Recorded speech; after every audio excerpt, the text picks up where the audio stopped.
Hi అండి. కాంప్లికేటెడ్‌గా కాకుండా సింపుల్‌గా, టేస్టీగా మళ్ళీ మళ్ళీ చేసుకొని తినాలనిపించే ఆలు టిక్కీ స్నాక్ ఐటెమ్ చేయబోతున్నాను. దానికోసం బంగాళదుంపని ఇలా 2 సగాలుగా కట్ చేసుకొని, అవి మునిగేంత వరకు వాటర్ పోసుకొని, దాంట్లో కొంచెం ఉప్పు వేసి మెత్తగా ఉడకపెట్టుకోవాలి. అవి ఉడికిపోయిన తర్వాత వాటర్ తీసి చల్లారిపోయాక ఇలా పీల్ తీసేసుకొని, ఇలా చిన్న గ్రేటర్‌తో గ్రేట్ చేసుకోవాలి. మీ దగ్గర ఆలు స్మాషర్ ఉంటే ఆలు స్మాష్ చేసేసుకోవచ్చు.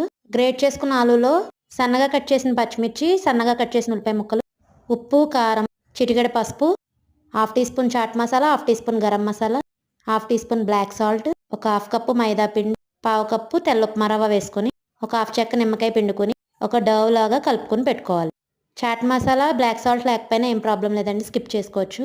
డవ్లా కలుపుకున్న దాన్ని చేతికి ఆయిల్ రాసుకొని, వీడియోలో చూపిస్తున్నట్టు చిన్న చిన్న టిక్కీలుగా చేసుకొని, స్టవ్ ఆన్ చేసి ప్యాన్లో ఆయిల్ వేసుకొని, టిక్కీస్ని అన్నిటిని 5 మినిట్స్ అటు ఇటు ఫ్రై చేసుకోవాలి.